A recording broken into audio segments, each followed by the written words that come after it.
दाखवतील आणि सगळे शांत होईल. बंधू खरात बाबा प्रकरणी मला 35 कोटी रुपये कमिशन मिळालं होतं, ते मी माझ्या कार्यकर्त्यांना देऊ केले. आता हे सगळे विषय मला वाटतं मुख्यमंत्री महोदयांच्या निदर्शनात आलेलेच आहेत आणि कुठे ना कुठेतरी जे आता विचार करते की $1 ट्रिलियन इकॉनॉमी आपल्याला करायची आहे, महाराष्ट्राला पुढे न्यायचं आहे, महाराष्ट्राला सिंगापूरच्या पण पुढे न्यायचं आहे, तर असे सगळे लोक कारभारात घेऊन चालणार आहे का हे मुख्यमंत्र्यांनी विचार केला पाहिजे. खराब प्रकरणामध्ये राज ठाकरेंनी म्हटलेलं आहे की अशा लोकांना टेक्सवर बघा.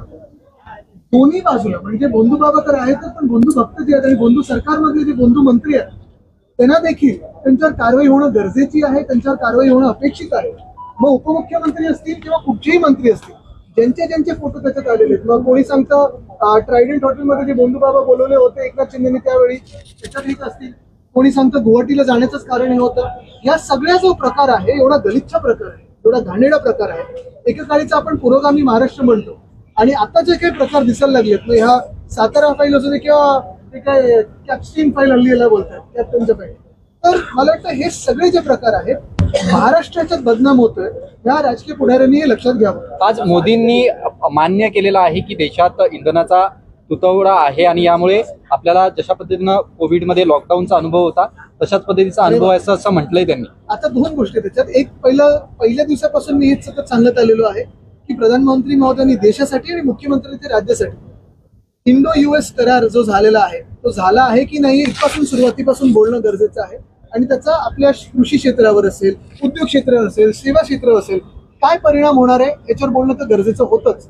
पण त्याच सोबत आत्ताच्या काळात जो काही इराण, इस्रायल आणि USA हे युद्ध चालू आहे त्याच्यातून एकंदरच जागतिक आर्थिक व्यवस्था जी आहे त्याच्यावर जो परिणाम किंवा दुष्परिणाम होणार आहे त्याच्यावर बोलणं गरजेचं होतं.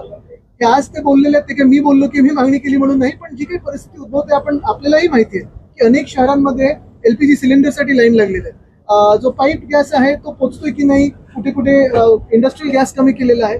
हे सगळं होत असताना जेव्हा प्रधानमंत्री म्हणतात की कोविड सारखी तयारी दाखवायला लागेल, याचा काय अर्थ नेमका आम्ही काढायचा तो देखील त्यांनी सांगायला पाहिजे.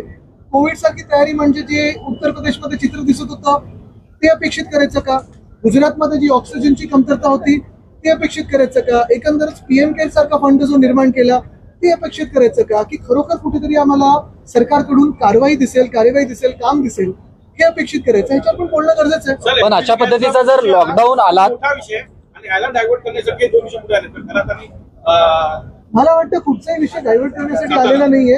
जे काही घडलेलं ते डोळ्यासमोर घडलेलं.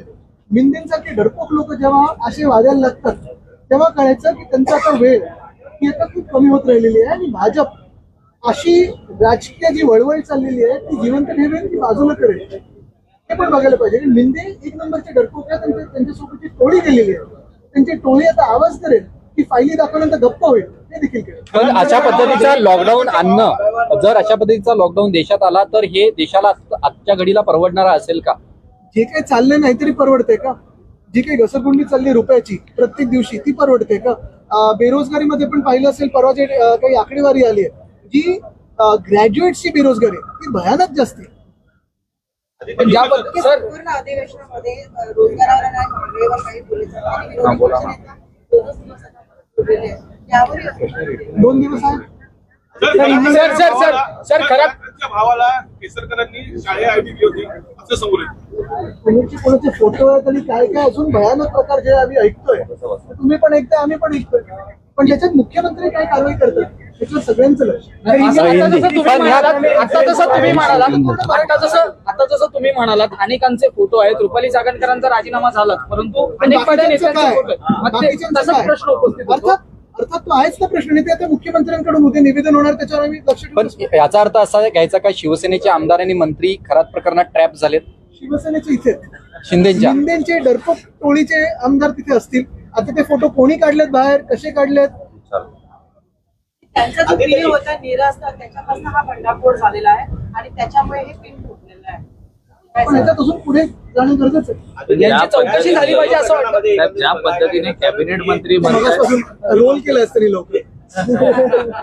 हे मंत्री शंभूराज देसाई आहेत जे महायुतीच्या समन्वय समितीचे सदस्य पण आहेत. ते या एकंदरीत राड्या प्रकरणामध्ये जखमी होतात म्हणा किंवा मारामारी होते म्हणा जे काही असेल ते पोलिसांनी फरफरट नेलं असं पोलिसांनी फरफरट नेलं. या सरकारमध्ये हिंदी गँगच्या मंत्र्यांची काय इज्जत आहे ही देखील कळली.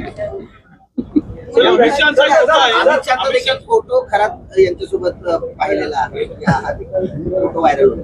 तुम्ही पाहिलं असं नाही पाहिलं.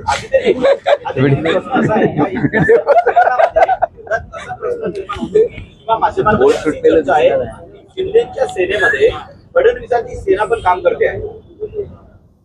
कोई शक. विधान परिषदेतला नव आमदारांचा निरोप समारंभ आज. मला वाटतं प्रोटोकॉल किंवा परंपरा जी आहे त्याप्रमाणे मुख्यमंत्री उपमुख्यमंत्री हे सगळ्या सदस्यांबद्दल भरभरून बोलत असतात. बोलतील. उपमुख्यमंत्री उद्धवजींबद्दल बघा मी एकच तुम्हाला सांगतो की कोण कोणाबद्दल काय बोलेल याच्यापेक्षा आमचं सर्वांचं लक्ष हेच आहे की कॅप्स्टीन फाईल म्हणजे कॅप्टन खरात फाईल मध्ये कोणाचे फोटो आले त्यांच्यावर काय कारवाई होणार. दुसरी गोष्ट म्हणजे सातारा प्रकरणामध्ये देखील की आता निलंबन झाल्यानंतर निर्णय आता स्थगित ठेवलेला आहे त्याच्यावर उद्या रुलिंग काय येणार त्याच्यावर आमचं लक्ष.